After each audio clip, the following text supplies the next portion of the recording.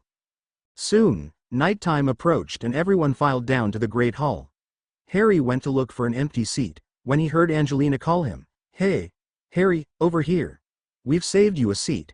Neville, you're also welcome to join us too. The two of them and Ron headed over to the three chasers.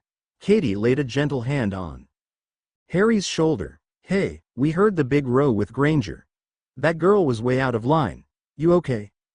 He shrugged, still stings a little. I had a small moment at Godric's Hollow today. Sometimes I just wish I was just a normal kid without any megalomaniacs to worry about. She gave him a gentle squeeze. It's okay to feel bad. Then, he had a thought. Where's she anyway? Holed up in the library again? Madame Pants won't be too happy about that. Heard a rumor that she had to chase her away from the restricted section at least 3 times. Alicia piped up, after your little rant, Lena here, really laid into Granger. Called her insensitive, and more concerned with meaningless points than actual people. Last I heard, she was bawling her eyes out in the first-floor toilet. He mused, is it weird that, now I feel bad for her, from what I can tell about her, she has little to no social skills. I think she was probably bullied when she was younger, so retreating into books is her defense mechanism.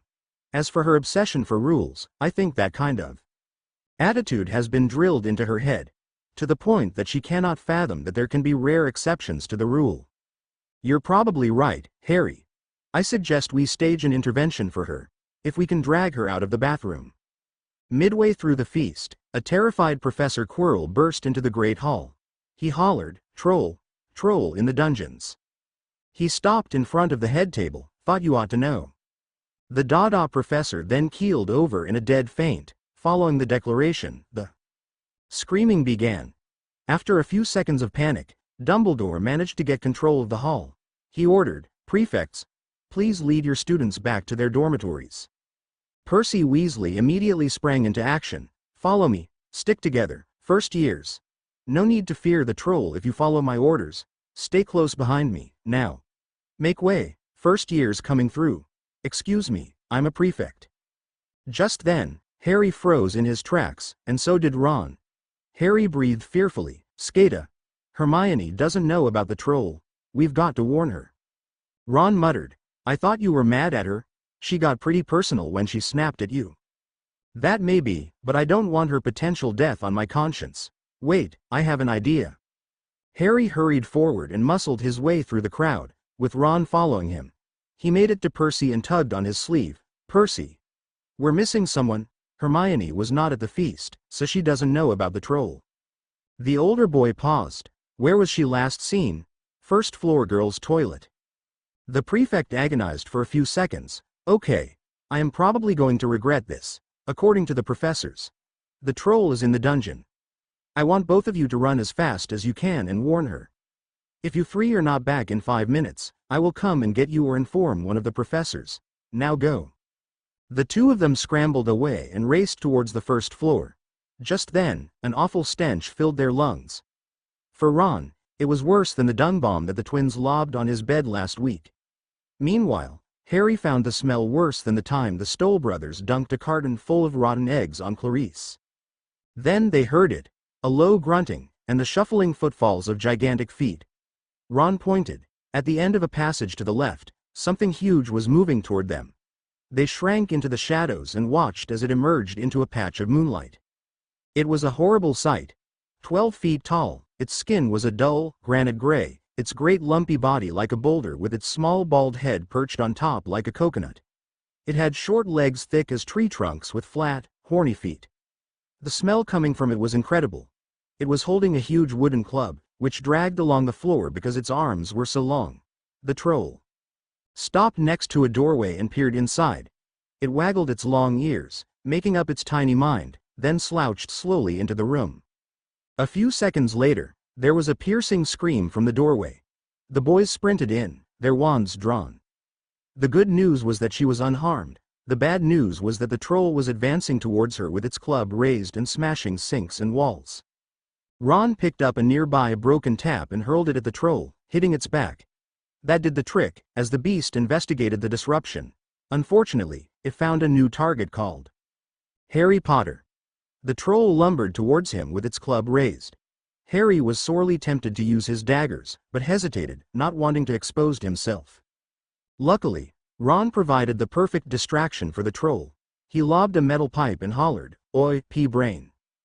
Harry took advantage of the distraction and rushed to the cowering Hermione. He grabbed her hand and yelled, "Come on, run, run." However, she was completely frozen in shock, sitting flat against the wall, her mouth open with terror. Knowing that it was fruitless, Harry switched to Plan B in a move that would probably earn him an earful from Annabeth and Selena. He took a running jump and parkoured over some debris before launching himself onto the troll, with his arms wrapping around its neck from behind. He fumbled for his dagger and tried to stab it through the face. Unfortunately, his hands closed around his wand instead. He thought to himself, "It'll do for now." He shoved the wand up the troll's nostril, to Ron's disgust. Naturally, the troll howled in agony. It twisted and flailed its club, with Harry clinging on for dear life. Ron racked his brains before getting an idea. With a swish and flick, he aimed his wand at the troll's club and bellowed, "Wingardium Leviosa." Sure enough, the club flew out of the troll's hand and hovered above its head. He released the spell, allowing the club to drop down and bonk the troll on the head. The troll swayed on the spot and then fell flat on its face. Harry managed to recover and gently helped a trembling Hermione. She haltingly asked, Is it dead?" Harry quipped, "I think it's just knocked out. Let's get out of here.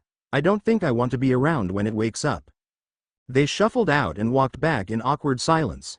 Then Hermione blurted, "I'm sorry, to both of you, Harry. I was way out of line when I snapped at you and Neville. I never meant to disrespect your parents' memory. I didn't know about Neville's parents being in St. Mungo's, but that's no excuse." Harry was silent for a minute, then he spoke, "What you said, it hurt me a lot. I've always had mixed feelings about Halloween. On one hand, I liked the holiday itself. But on the other hand, it's a constant reminder that my parents died to save me. I especially hated it when you threw the boy who lived tag in my face. That moniker is just another reminder that my parents are dead." Suddenly, there was a canine growl, and Harry froze in his tracks. Coming just around the corner was a massive black mastiff with glowing red eyes. The huge dog was the size of a rhinoceros, and it suddenly sniffed and looked in their direction. A terrified Ron stammered, "Harry, what is TRSED in ancient Greek?" "Skata. It's a freaking hellhound. Ron, Hermione, run or hide, right now. It's looking for me. We're not leaving you." He agonized for a moment before thinking, "Sod it. This was going to get out sooner or later." He unsheathed his daggers and called back, "I'll be fine." She spotted the daggers and yelped, "Harry, that's against the rules to carry weapons." He snapped back, "Do you want to be saved or not? Look, I will explain everything later, if we survive this." Hermione got the hint, right, shutting up now. The hellhound pounced and Harry charged at it. The creature swiped at him with its paw, but he ducked under it. Harry then began hacking and slashing at the beast, all the while dodging its paws and knife-like teeth. Unfortunately, it got a lucky bite on his arm and Hermione screamed. Gritting his teeth in pain, Harry rolled under it and stabbed the beast in the ribcage. On cue, the monster fell dead, just missing his body. Harry got and turned, clutching his wounded arm. He was just in time to see Professor Dumbledore and Professor McGonagall enter and see the downed beast. Right in front of their eyes, the beast dissolved into a shadow and melted through the floor. The headmaster had a stunned look on his face, as did McGonagall.